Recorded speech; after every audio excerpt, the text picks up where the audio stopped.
নোয়াপাড়া ছাত্রনেতার হাতে আগ্নেয়াস্ত্র ছবি ভাইরাল সোশ্যাল মিডিয়াতে। নোয়াপাড়া বিধানসভার প্রাক্তন তৃণমূল ছাত্র পরিষদের কনভেনারের হাতে আগ্নেয়াস্ত্রের ছবি ভাইরাল, শুরু রাজনৈতিক চাপানোত্তর। সাম্প্রতিক সোশ্যাল মিডিয়ায় একটি ছবি ভাইরাল, দেখা যাচ্ছে যে ছবিতে নোয়াপাড়া বিধানসভার প্রাক্তন তৃণমূল ছাত্র পরিষদের কনভেনার শুভাশিস চক্রবর্তীর হাতে একটি দেশি 7mm আগ্নেয়াস্ত্র রয়েছে এবং শুভাশিসের সাথে একাধিক তৃণমূল নেতা বিধায়কের ছবি সামনে এসেছে, জানিয়ে রীতিমতো অস্বস্তিতে রয়েছে ব্যারাকপুর লোকসভা তৃণমূল নেতৃত্ব। বিজেপি নেতৃত্বের দাবি, তৃণমূল ছাত্র পরিষদের হাতে আগ্নেয়াস্ত্র থাকবে, এটাই তো স্বাভাবিক। অপরদিকে ভাটপাড়া শহর এক তৃণমূল কংগ্রেসের সভাপতি দেবজ্যোতি ঘোষ জানান, যদি কোনো দুষ্কৃতী হাতে আগ্নেয়াস্ত্র নিয়ে থাকে তার দায় তৃণমূল কংগ্রেস নেবে না, আইনের পথে চলবে।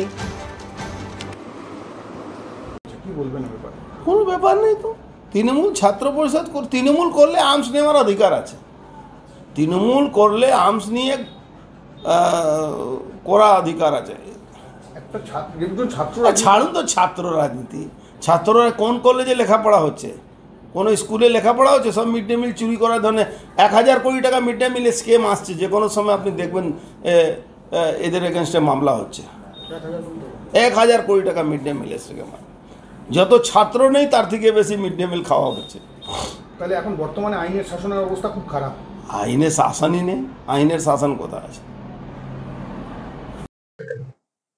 দেখুন, নতুন করে বলা কিছু নয়। তৃণমূলের পরিস্থিতিটা কি আছে এটা আস্তে আস্তে মানুষের সামনে চলে আসছে। এই ছবিটা আমিও বিভিন্ন সোশ্যাল মিডিয়া মাধ্যমে আমি দেখেছি। এটা কি দুঃখ ব্যাপার আছে বা আপনি আশ্চর্যজনক ব্যাপার কিছুই বলতে পারবেন না।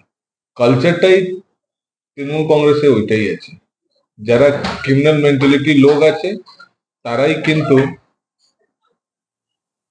তৃণমূল করছে। যারা অ্যান্টি সোশ্যাল হতে পারে, যারা ক্রিমিনাল হতে পারে। আপনি কিন্তু এর বিশেষ উদাহরণ কিন্তু আমি লোকসভা ইলেকশনে যখন আমি কাউন্টিং এ ছিলাম আমি দেখেছি। তো এটা নতুন বলে কিছু নয়। যারা তারাই পদাধিকারী আছে যারা আর্মস হ্যান্ডেল করতে পারে, যারা আর্মস কিনতে পারে বা অ্যান্টি সোশ্যালকে বাড়াবা দিতে পারে। হ্যাঁ, আমি দেখেছি। এটা নাকি দেখিনি মিথ্যে কথা, আমার সঙ্গে খুব বেশি দেখিনি, কিন্তু আমি এটা জানি কি উনি পার্টির একটা শাসক দলের পদাধিকারী আছেন। এবং এই ছবি দেখে আগে আমি শুনতাম কি উনি বিভিন্ন অ্যান্টি সোশ্যাল ক্রিমিনালদের সঙ্গে মেলামেশা করেন। এই ছবিটা দেখে এটা কনফার্ম হয়ে গেল। আর আমি তো কনফার্ম হলাম, এবার মানুষও কিন্তু দেখুক কি অবস্থা আছে দলের।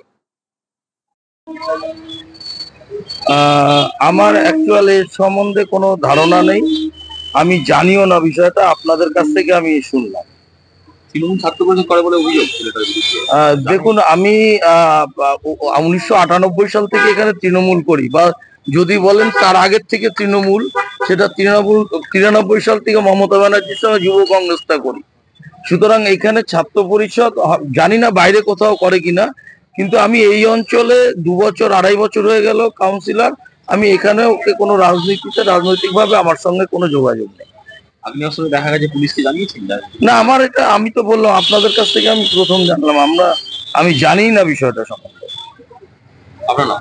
আমার নাম তাপস বিশ্বাস।